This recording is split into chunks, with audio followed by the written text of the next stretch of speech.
Hello and welcome to my channel. My name is Jessie and I am an animal artist. Today I will be drawing and painting an Asha tit. I found this image on Pinterest. It says birds of the world, beautiful birds, bird species, pet birds.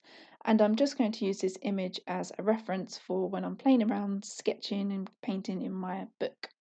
So today I'm just going to focus on basic drawing techniques, tone and patterns and texture. I'm going to use basic geometric shapes to construct this Asha tit. Recognizing these shapes and using them in a modified way is really important for your first step. I talk about this a lot, but it's really important. Look carefully at the relative sizes of these shapes and how they join together. So this Asha is constructed of some simple shapes like a circle for the head, the wings are triangular, and the tail is rectangular, and the belly is like a semicircle almost, I suppose. So you've got some circles, triangles, and rectangles in there. Don't worry if you find yourself erasing some shapes to adjust the relative sizes of them until they look more accurate. So I do that quite a lot. I've got my eraser nearby and I will rub out my shapes when I'm joining them like so to adjust them ever so slightly because I'm always looking at the image and comparing one aspect of the bird to another, checking their sizes to each other.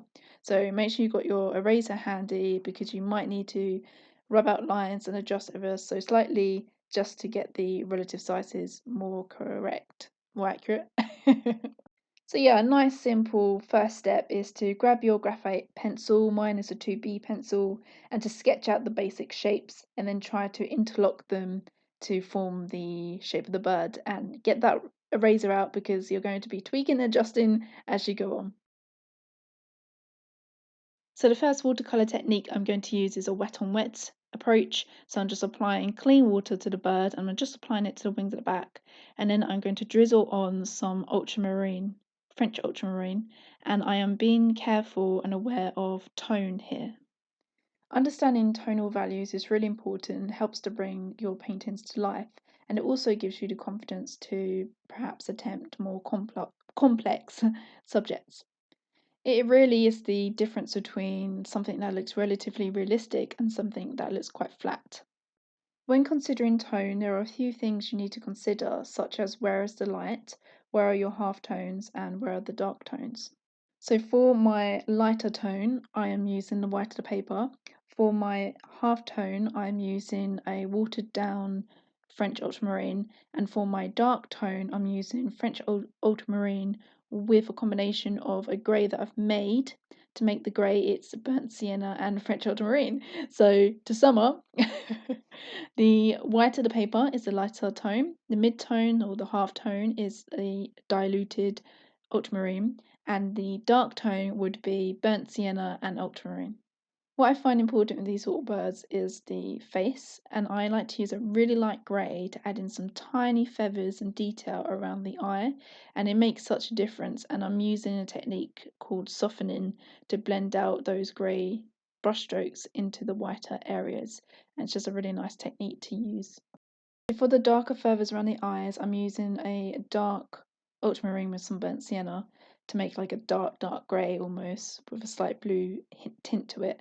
And I'm just adding that detail around the eye. And like I said earlier, it's quite important to soften those edges and blend them to the feathers around the outside because I feel like if you leave the edges too harsh, it doesn't really look realistic. So you need to blend the feathers into the other feathers around it. And to do that, you just need to wet your brush slightly so it's damp, and then you just rub against the paint and it blends out.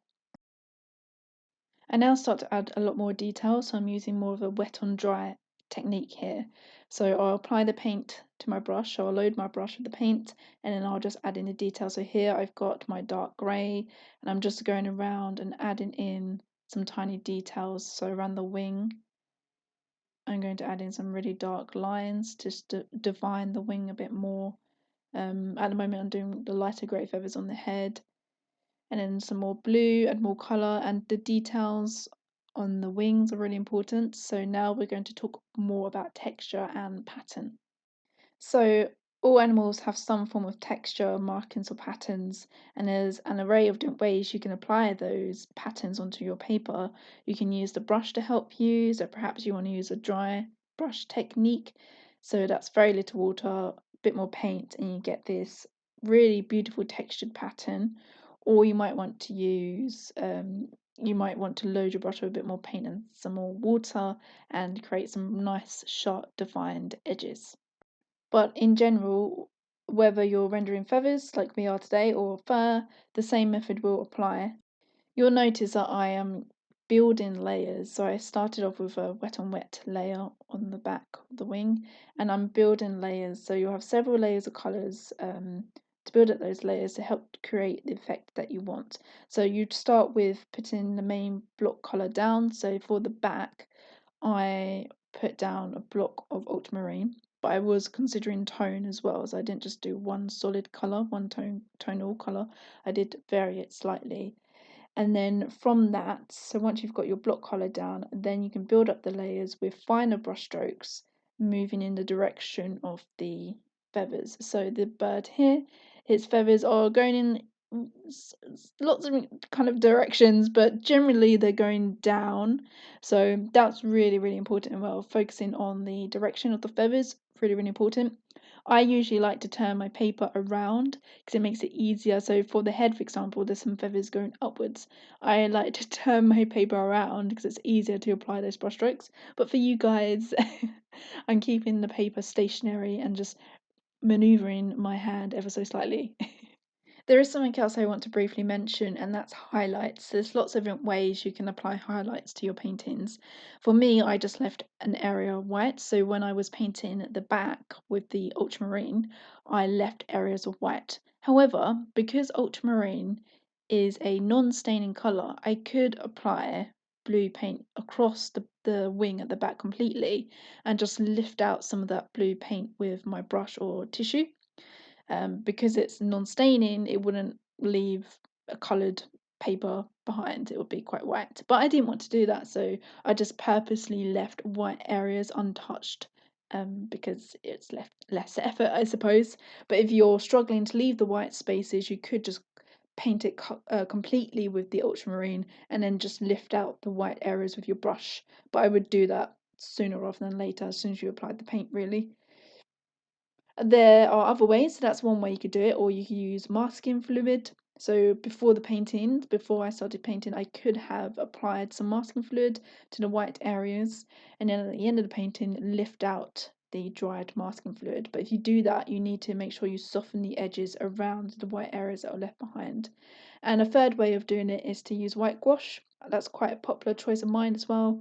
If the bird, if the bird was a lot darker, I probably would have used white gouache for highlights instead. But because the bird was quite white, I didn't really need to use white gouache. I just purposely left quite a lot of white areas. And that's the Asha tip, guys. I hope you enjoyed that. I hope you enjoyed and learnt a lot. So we talked about tonal studies, texture, and basic drawing techniques. And now you can apply that to your own drawing. Give a go drawing this one. Have a go. You can send them to me, and don't forget to like and subscribe. Thank you for being here with me. Bye.